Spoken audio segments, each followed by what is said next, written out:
শেরে আলী হযরত জুলফিকার সিদ্দিক আল কুরাইশি হুজুর আমার জলসা করতে যেতেছে। হুজুর আমার এমন করে গাড়িতে একটু ঘুমিয়ে পড়লে, যে ঘুমিয়ে পড়েছে ড্রাইভার গাড়ি চালিয়ে চালিয়ে যাচ্ছে। এমন সময় একটা ছোট্ট বাচ্চা রাস্তাকে পার হতে গেছে। যে পার হতে গেছে ড্রাইভার কন্ট্রোল করতে না পেরে ওই বাচ্চাটাকে আঘাত লেগে যায়।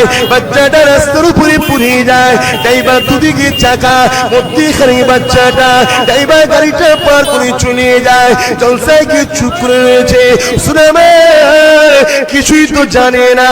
এদিকে একটা দুটো হিন্দু, একটা দুটো মুসলমান, একটা দুটো হিন্দু, একটা দুটো মুসলমান, এমন করে হাজার হাজার হিন্দু সম্প্রদায়ের মানুষরা হাজির হয়ে গেছে।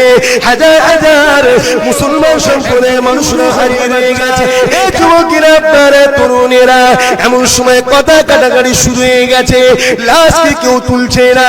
যতক্ষণ পর্যন্ত না জুলফিকারকে অ্যারেস্ট করা হবে ততক্ষণ পর্যন্ত লাশ তোলা হবে না। মুরিদরা বলতে লেগেছে, আমাদের পীর